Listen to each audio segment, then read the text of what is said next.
Hello my dear students, this is Sarika Saini and today I am going to explain you poem on killing a tree. It is written by Gieve Patel. So dear students, the poem on killing a tree is taken from your book Beehive. And first of all, I would like to tell you about the poet Gieve Patel.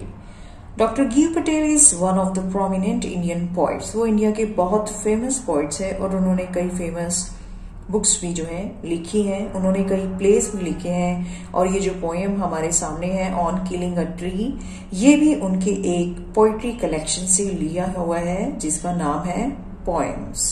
So let us start this poem. Dear students, इस poem में poet Gieve Patel हमें बताना चाहते हैं कि एक tree को किल करना, एक ट्री को जो है मारना आसान नहीं होता। आप एक ट्री को काट तो सकते हैं लेकिन आप उसको पूरी तरह से मार नहीं सकते हैं। So this is a poem about that. So let us start the poem and find out what the poet wants to tell us. So let us start. It takes much time to kill a tree, कि एक tree को मारने में much time यानी कि बहुत time लगता है। Not a simple jab of the knife will do it. Jab means here sudden rough blow, कि अगर आप एक नाइफ से या फिर किसी कुल्हाड़ी से ट्री के ऊपर कोई जो है निशान बनाएंगे, उसे काटने की कोशिश करेंगे, उसको जो है वहां पर स्ट्राइक करेंगे, मारेंगे उसके ट्रंक पे, तो वो मरेगा नहीं। It has grown slowly, it means here tree, कि ट्री जो है वो स्लोली बहुत धीरे धीरे से ग्रो हुआ है। यानी कि पहले वो एक बीज था, उसके बाद वो एक सैपलिंग था, फिर वो जो है एक प्लांट बना और उसके बाद वो एक घना ट्री बना। तो बहुत सालों में एक ट्री जो है वो ग्रो होता है। इट हैज ग्रोन स्लोली, बहुत धीरे धीरे से वो बड़ा होता है। कंज्यूमिंग, और इतने सारे सालों में वो जब बड़ा हो रहा होता है, ग्रो होता है, तो वो क्या कंज्यूम कर रहा होता है, यानी कि क्या खा रहा होता है। एक ट्री की खुराक क्या होती है, एक ट्री का खाना क्या होता है। आप सभी को पता है स्टूडेंट्स कि एक जो ट्री होता है वो क्या कंज्यूम करता है, उसका फूड क्या होता है। वो सॉइल से न्यूट्रिएंट्स लेता है, वो सन से सनलाइट लेता है, वो सॉइल के थ्रू वाटर लेता है, ठीक है। तो बहुत सारे एलिमेंट्स को वो धीरे धीरे कंज्यूम करता है और फिर जो है वो ग्रो करता है। सो इसीलिए पॉइंट कहते हैं इट हैज ग्रोन स्लोली, वो बहुत धीरे से बड़ा हुआ है। कंज्यूमिंग, कंज्यूम करते हुए यानी कि खाते हुए। The earth, earth means here soil, कि एक ट्री जो है वो सॉइल में लगा हुआ होता है, उसकी जड़ें जो है अंदर तक सॉइल में फैली हुई होती हैं, अर्थ के अंदर तक गई हुई होती हैं, तो वो अर्थ से न्यूट्रिएंट्स लेता है।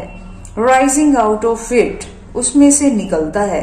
जब हम किसी एक सीड को मिट्टी के अंदर बोते हैं तो कुछ दिनों के बाद वो वहां से राइज करता है यानी कि निकलता है।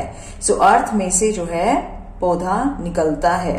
Feeding upon its crust, crust क्या होती है स्टूडेंट्स, कि अर्थ की जो अपर लेयर है that is known as crust, ठीक है।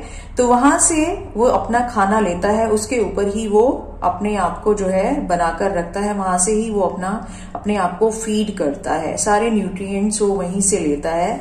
एब्जॉर्बिंग, एब्जॉर्ब करना होता है सोखना, तो सोखता रहता है, उसकी जड़ें जो है सॉइल के अंदर से जो है सारे न्यूट्रिएंट्स को, पानी को खींचती रहती हैं, एब्जॉर्ब करती रहती हैं, अपने अंदर समाती रहती हैं।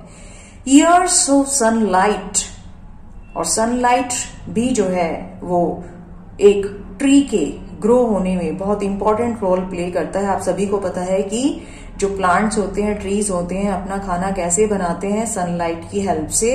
तो बहुत ईयर्स तक उसने सनलाइट को एब्जॉर्ब किया है अपने अंदर, एयर को एब्जॉर्ब किया है और वाटर को एब्जॉर्ब किया है। तो ये सारे ही एलिमेंट्स एक ट्री को ट्री बनने में हेल्प करते हैं और बहुत ईयर्स लग जाते हैं एक ट्री को ग्रो होने में। And out of it's leprous hide, so many years after consuming the elements of nature by absorbing years of sunlight, air and water. So बहुत सारे सालों तक इन सभी एलिमेंट्स को एब्जॉर्ब करने के बाद, सनलाइट को लेने के बाद, एयर को लेने के बाद, वाटर को जो है लेने के बाद, इन सब के ऊपर अपने आप को जो है फीड करने के बाद, बहुत सालों के बाद, and out of its leprous hide, उसकी जो डिसकलर्ड जो बार्क है, जो स्किन होती है, डिसकलर्ड स्क्रीन होती है, आपने भी देखी होगी कि जो ट्री होता है, ट्री की जो तने के ऊपर की जो कवरिंग होती है वो जो है कहीं से ब्राउन और कहीं से डार्क ब्राउन, कहीं से लाइट ब्राउन, तो इस तरह की होती है, बिल्कुल भी अच्छी दिखने में सुंदर नहीं होती है। तो इसीलिए जो है पोइट ने उसको क्या कहा है, leprous hide. Hide means here cover, skin. तो पोइट कहते हैं कि उसके जो है तने में से क्या निकलते हैं, स्प्राउटिंग लीव्स। लीव्स जो है वो स्प्राउट करते रहते हैं और एक ट्री जो है वो धीरे धीरे ग्रो होता रहता है। So let's move to the next stanza. So poet says, poet कहते हैं, so hack and chop but this alone won't do it. तो पोइट कहते हैं कि चाहे आप हैक करो, चाहे आप चोक करो, लेकिन इन सब से, हैकिंग और चॉपिंग से काम नहीं बनने वाला है। This alone won't do. Hack और चॉप क्या होता है, कट रफली बाय स्ट्राइकिंग हैवी ब्लोज, कि अगर आप कुल्हाड़ी लेकर एक ट्री के तने पर मारते रहेंगे उसे काटने के लिए, तो उससे भी काम बनने वाला नहीं है। ट्री ऐसे भी मरने वाला नहीं है। भले ही आप जो है कुल्हाड़ी को लेकर किसी ट्री के तने को काट भी दो तो भी काम नहीं बनेगा, ट्री मरेगा नहीं। Not so much pain will do it, कि आप जो है ट्री को इतना ज्यादा पेन भी अगर दे दें कि आप उसको बार बार कुल्हाड़ी से मारते रहें, उसे जो है काटते रहें, तो भी इससे कुछ होने वाला नहीं है। The bleeding bark will heal. Heal means होता है ठीक हो जाना। तो यहाँ पर पोइट कहते हैं कि उसका जो बार्क है, उसका जो तना है, वो जो है कटने के बाद भी अपने आप को हील कर लेता है, यानी कि अपने आप को वो ठीक कर लेता है। आपने भी देखा होगा स्टूडेंट्स, जब किसी ट्री को काटा जाता है तो उसके कटने के बाद थोड़े दिन बाद ही जो उसका पार्ट जमीन में दबा हुआ होता है, यानी कि जो बचा हुआ हिस्सा होता है ट्री का, वो फिर से जो है वहां से स्प्राउट्स जो है करने लगते हैं, लीव्स धीरे धीरे वो फिर से हरा भरा हो जाता है और वो फिर से बढ़ जाता है। तो यहाँ पर जो है कटे हुए बार्क का कंपैरिजन पोइट ने किया है किसी पर्सन से जिसको ब्लीडिंग हो रही हो, जिसके जो है बॉडी पर कोई चोट लगी हुई हो। तो आपने देखा होगा कई बार जब हम ट्रीज की टहनियों को तोड़ देते हैं तो उसमें से एक लिक्विड निकलता है, सैप निकलता है। तो पोइट कहते हैं कि जो ब्लीडिंग बार्क है वो अपने आप ही कुछ दिनों के बाद ठीक हो जाता है, यानी कि अगर आप ट्री को काट भी दो तो वो मरने वाला नहीं है, वो थोड़े बहुत दिन में फिर से हरा भरा हो जाएगा।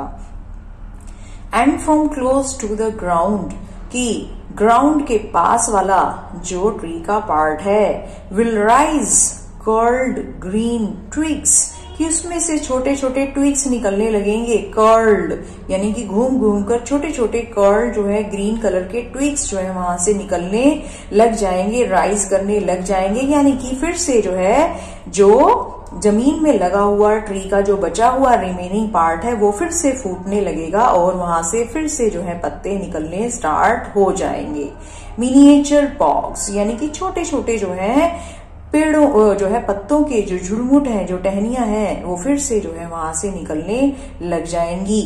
विच इफ अनचेक्ड, जिन्हें अगर ग्रो होने से रोका नहीं जाए, विल एक्सपैंड अगेन, वो फिर से फैल जाती हैं टू फॉर्मर साइज, और फिर अपने पहले वाले साइज में पहुंच जाती है, यानी कि ट्री कटने से पहले जितना बड़ा था, जितना हरा भरा था, फिर से वह वैसा ही हो जाएगा। तो इस तरह से पोइट हमें बताना चाहते हैं, चाहे आप ट्री को काट लें, चाहे आप उस पर जो है कुल्हाड़ी से वार करें, एक ट्री जो है इतनी आसानी से मरने वाला नहीं है, वो बार बार हरा भरा हो जाएगा और वो नहीं मरेगा। तो इस तरह से पोइट ने जो है हमें ये बताने की कोशिश की है कि ट्री जो है वो बहुत ही पावरफुल होता है, उसको जो है मारना आसान नहीं है। It is not an easy process. So let's move to the next stanza. No, the root is to be pulled out. Poet कहते हैं कि हमें जो है रूट को पुल्ड आउट करना पड़ेगा, कि अगर आप ट्री को मारना चाहते हैं तो हमें उसकी जो रूट्स हैं, जो जड़ है, उनको पुल्ड आउट यानी कि पुल आउट यानी कि बाहर खींच के निकालना पड़ेगा out of the anchoring earth. Anchoring earth का मीनिंग क्या है यहाँ पर? Anchoring earth means trees are held securely with the help of the roots in the earth। आपको पता है कि ट्री इतना हैवी होता है और वो फिर भी जो है अर्थ के ऊपर सीधा खड़ा रहता है। तो किसकी हेल्प से खड़ा रहता है? रूट्स की हेल्प से खड़ा रहता है, क्योंकि जो उसकी रूट्स हैं वो अर्थ के नीचे तक जो है वो फैली हुई होती हैं। उन्होंने सॉइल को जो है अच्छे से होल्ड किया हुआ होता है, पकड़ा हुआ होता है, जकड़ा हुआ होता है। इसीलिए जो है अर्थ के वर्ड के साथ यहाँ पर क्या वर्ड यूज किया हुआ है? एंकरिंग। जैसे एंकर लगाने पर जो है शिप इधर से उधर हिलता नहीं है, एक ही जगह पर खड़ा रहता है, ऐसे ही अर्थ जो है वो ट्री को सपोर्ट करती है। और ट्री जो है अर्थ के साथ जो है कैसे रहता है, यानी कि अर्थ के अंदर जो है कैसे खड़ा रहता है? उसकी जो रूट्स होती हैं वो अर्थ में फैली रहती हैं सॉइल के अंदर और ट्री को जो है मजबूती देती हैं। सो इस तरह से यहाँ पर एंकरिंग अर्थ कहा गया है अर्थ को, क्योंकि अर्थ जो है वो ट्री को सीधा खड़ा करके रखती है। सो पोइट कहते हैं कि ट्री को मारने के लिए हमें क्या करना पड़ेगा? एंकरिंग अर्थ में से हमें जो है ट्री की रूट्स को पुल आउट करना पड़ेगा, यानी कि खींचकर बाहर निकालना पड़ेगा। और ट्री की रूट्स को बाहर निकालना यानी कि ट्री को खींचकर रूट्स के साथ बाहर निकालना इतना इजी नहीं है। उसके लिए क्या करना पड़ेगा? It is to be robbed, कि पहले आपको उसे रस्सी बांधनी पड़ेगी। टाइड, रोप्ड एंड टाइड यानी कि उसे मजबूती से रस्सी से बांधना पड़ेगा। And pulled out, snapped out, और आपको जो है उसको पुल्ड आउट बहुत मेहनत के साथ उसे बाहर खींचना पड़ेगा, उसे स्नैप्ड आउट करना पड़ेगा यानी कि चॉप्ड आउट करना पड़ेगा, काट कर बाहर निकालना पड़ेगा। और पुल्ड आउट इंटायरली, पूरी तरह से उसे खींचना पड़ेगा आउट फ्रॉम द अर्थ केव, यानी कि अर्थ के अंदर से। अब अर्थ के साथ केव वर्ड यूज किया है, जैसे आपने केव मीन्स क्या होती है? गुफा। तो अर्थ को जो है गुफा की तरह बताया है कि जैसे जो है गुफा के अंदर प्लेस होता है काफी सारा, तो इस तरह से अर्थ के अंदर भी काफी नीचाई तक जो है उसकी जड़ें गई हुई हैं, तो वहां से जो है उसको निकालना पड़ेगा। And the strength of the tree exposed, और जब आप ये इतनी सारी मेहनत करेंगे, उसे बाहर निकालेंगे, तब आपको ट्री की स्ट्रेंथ के बारे में पता चल जाएगा, यानी कि ट्री कितना पावरफुल है, उसकी स्ट्रेंथ जो है तब एक्सपोज हो जाएगी, उसका खुलासा तब हो जाएगा। द सोर्स क्या होता है ट्री का? उसे सब कुछ, सारे न्यूट्रिएंट्स जो है ट्री को कहाँ से मिलते हैं? रूट से मिलते हैं। तो रूट को जो है क्या कहा है? सोर्स। द सोर्स कि ट्री का पालन पोषण करने वाला सोर्स क्या है? रूट्स होती हैं, रूट से ही उसे खाना मिलता है, भोजन मिलता है। The source white and wet, कि जब आप ट्री को बाहर खींचकर निकालेंगे तो आप देखेंगे कि उसकी रूट्स कैसी हैं? व्हाइट हैं और वेट हैं, सफेद रंग की हैं, और वो वेट यानी कि गीली हैं। द मोस्ट सेंसिटिव, वो ट्री का सबसे सेंसिटिव, सबसे नाजुक जो है पार्ट है। हिडन, जो कि अभी तक छिपा हुआ था। फॉर ईयर्स, बहुत सालों से। इनसाइड द अर्थ के अंदर वो छिपा हुआ था। सो आई होप स्टूडेंट्स आपको ये स्टैंजा अच्छे से समझ में आया होगा। Let's move to the ending paragraph. Then the matter of scorching and choking. उसके बाद पोइट कहते हैं कि जब आप ट्री को खींचकर जड़ समेत बाहर निकाल लेते हैं तो उसके बाद शुरू हो जाता है स्कॉर्चिंग और चॉकिंग का प्रोसेस, कि जब आप ट्री को उसकी जड़ के समेत बाहर निकालकर पटक देते हैं तो जब जो है धूप में उसकी जड़ें स्कॉर्चिंग और चोकिंग होती हैं, यानी कि धीरे धीरे क्या होती हैं? सूखनी शुरू हो जाती हैं। तो चोकिंग मीन्स होता है दम घुटना। तो एक तरह से जो है जब आपका जो है सॉइल के साथ कोई कांटेक्ट नहीं है, जब ट्री का सॉइल के साथ कांटेक्ट खत्म हो जाता है तो धीरे धीरे वो जो है उसमें चोकिंग का प्रोसेस शुरू हो जाता है, यानी कि लाइफ के खत्म होने का प्रोसेस शुरू हो जाता है। जाता है। ऐसा है जैसे कि कोई पर्सन का दम घुट जाता है और उसका जो है जिंदा रहने का प्रोसेस धीरे धीरे खत्म हो जाता है, उसकी सांस घुटने लगती है, उसका जो थ्रोट है, जो उसका जो गला है वो चॉक्ड होने लगता है। तो इस तरह से ट्री भी चॉक्ड होने लगता है और वो धूप में जो है सूखता चला जाता है। तो स्कॉर्चिंग और चॉकिंग मीन्स क्या है? The drawing up of the tree after being uprooted, यानी कि एक ट्री को अपरूट करने के बाद, जड़ से उखाड़ने के बाद उसके सूखने का प्रोसेस यहाँ पर शुरू हो जाता है।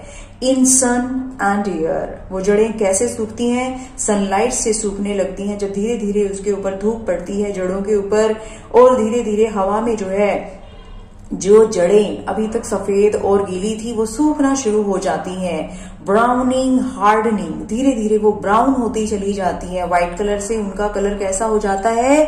ब्राउन हो जाता है। हार्डनिंग, और धीरे धीरे वो हार्ड हो जाती है। ट्विस्टिंग, और सूख कर जो है वो ट्विस्ट होने लगती है, यानी कि मुड़ तुड़ जाती हैं। विदरिंग, मुरझाने लगती है क्योंकि लाइफ खत्म हो रही है उनके अंदर से। सो वो जो है विदर होना शुरू हो जाती है। And then it is done, और इस तरह से जो है एक ट्री की मौत होती है। सो इस पोएम में पोइट ने, गीव पटेल ने हमें जो है ये बताने की कोशिश की है कि एक ट्री को जो है किल करना it's not an easy job, वो बिल्कुल भी आसान नहीं है।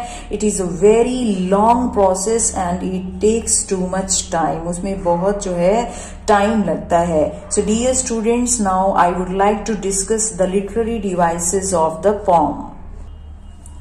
The first literary device that I want to discuss is, मैं सबसे पहले आपको बताना चाहूंगी no rhyme scheme। इस पोएम में कोई राइम स्कीम नहीं है। ट्री, नाइफ, ग्रो, अर्थ, इन एंडिंग वर्ड्स की आपस में कोई राइम नहीं है, तो यहाँ पर कोई भी राइम स्कीम यूज नहीं की गई है। No rhyme scheme is used here. तो जिस पोएम में कोई राइम नहीं होती, सो वहां पर क्या होता है? Free words. So this poem is written in free words. उसके बाद जो है जो नेक्स्ट डिवाइस यूज हुई है दैट इज इंजैपमेंट। इंजैपमेंट क्या होता है? देखिए स्टूडेंट्स, यहाँ पर जो है कुछ लाइनों में इंजैपमेंट डिवाइस यूज हुई है। जैसे कि ये सेकंड लाइन को देखिए, इसकी एंडिंग में जो है कोई भी पंक्चुएशन मार्क नहीं है, और ये जो सेंटेंस है, not a simple jab of the knife will do it, ये नेक्स्ट सेंटेंस में भी जो है, नेक्स्ट जो है सेंटेंस में इसको कंटिन्यू किया जा रहा है। तो जब कोई पंक्चुएशन मार्क यूज नहीं होता है और नेक्स्ट सेंटेंस में उसको कंटिन्यू किया जाता है, सो कौन सी डिवाइस यूज होती है? इंजैपमेंट। फिर देखिए नेक्स्ट लाइन में भी इट हैज ग्रोन, ये यहाँ पर सेंटेंस खत्म नहीं हो रहा है, इसको नेक्स्ट लाइन में कंटिन्यू किया जा रहा है। It has grown slowly consuming the earth. So इस तरह से यहाँ पर भी इंजैपमेंट है। सो इस तरह से जो है पोएम में बहुत ज्यादा यूज किया गया है इंजैपमेंट का। Rising out of it, feeding upon its crust, तो यहाँ पर भी देखिए कोई पंक्चुएशन मार्क नहीं है और कॉन्टिन्यूसली जो है इसको आगे भी कंटिन्यू किया जा रहा है। So this is the example of enjambment. उसके बाद हम जो है मेटाफर की बात करते हैं। मेटाफर क्या होता है? मेटाफर डायरेक्ट कंपैरिजन होता है। तो जब हम जो है लाइक, एज और सो का यूज नहीं करते हैं दो चीजों के बीच में कंपैरिजन करते हुए, तो वहां पर कौन सी डिवाइस यूज होती है? मेटाफर। जैसे यहाँ पर सीधे ही पोइट ने कहा कि ट्री की जो स्किन है वो कैसी है? लेप्रस है। उसने यहाँ पर यही नहीं कहा है कि जो ट्री की जो स्किन है वो एक लेप्रेसी जो है जिस पर्सन को होती है उसकी स्किन के जैसी है, बल्कि उसने क्या किया है इसमें कि सीधे ही जो है उसे लेप्रस कह दिया है। सो यहाँ पर डायरेक्ट कंपैरिजन यूज होने की वजह से जो है कौन सी डिवाइस यूज हो रही है? Metaphor. So let's move to the next stanza. Next stanza में जो है जो डिवाइस यूज हुई है एलिट्रेशन। एलिट्रेशन यूज हुआ है, देखिए यहाँ पर ब्लीडिंग बाग। ब्लीडिंग बाग में क्या है? देखिए बी जो है वो कॉन्सोनेंट है और वो लगातार जो है दो वर्ड्स में यूज हुआ है। दो वर्ड्स यहाँ पर लगातार बी से स्टार्ट हो रहे हैं, सो इसे हम कहते हैं एलिट्रेशन। जब जो है कॉन्सोनेंट साउंड को लगातार पास पास वाले वर्ड्स में यूज किया जाता है तो वहां पर कौन सी डिवाइस होती है students? Alliteration. So this is the example of alliteration. उसके बाद जो है फिर से जो है मेटाफर डिवाइस भी यूज की गई है ब्लीडिंग बाग में, क्योंकि बाग को जो है ब्लीड करते हुए शो किया है पोइट ने। जबकि बाघ में से कभी भी ब्लड नहीं निकलता, सैप निकलता है। लेकिन यहाँ पर जो है वो उसको कंपेयर कर रहे हैं, ह्यूमन बीइंग से कंपेयर कर रहे हैं और कह रहे हैं कि ह्यूमन बीइंग की तरह जो है बाघ जो है ब्लीड कर रहा है। सो ब्लीडिंग बाघ में जो है मेटाफर को यूज किया गया है। So let's move to the literary device of next stanza. Third stanza में पोइट ने रेपिटेशन डिवाइस का यूज किया है। रेपिटेशन यानी कि जब वर्ड्स को रिपीट किया जाता है। सो थर्ड स्टैंजा में पोइट ने जो है पुल्ड आउट वर्ड को 3 बार यूज किया है। एक बार तो फर्स्ट लाइन में पुल्ड आउट है, उसके बाद फोर्थ लाइन में फिर से पुल्ड आउट है और फिर उससे नेक्स्ट लाइन में फिर से पुल्ड आउट है। यानी कि 3 टाइम्स जो है पुल्ड आउट वर्ड को रिपीट किया गया है। So this is the example of repetition. उसके बाद जो है एलिट्रेशन का फिर से एक एग्जाम्पल है। यहाँ पर देखिए वाइट एंड वैट, तो यहाँ पर जो है डब्ल्यू कॉन्सोनेंट को यानी कि डब्ल्यू कॉन्सोनेंट को जो है यानी कि एक कॉन्सोनेंट साउंड को जो है पास पास वाले वर्ड्स में यूज किया जा रहा है। So this is the example of alliteration. So dear students, this is the poem that I have explained you. I hope that the poem is clear to you all. The literary devices are also clear to you all. So dear students, if you like the explanation, then please press the like button. If you have not subscribed my channel, then please subscribe it and share it with your friends. Thank you, students.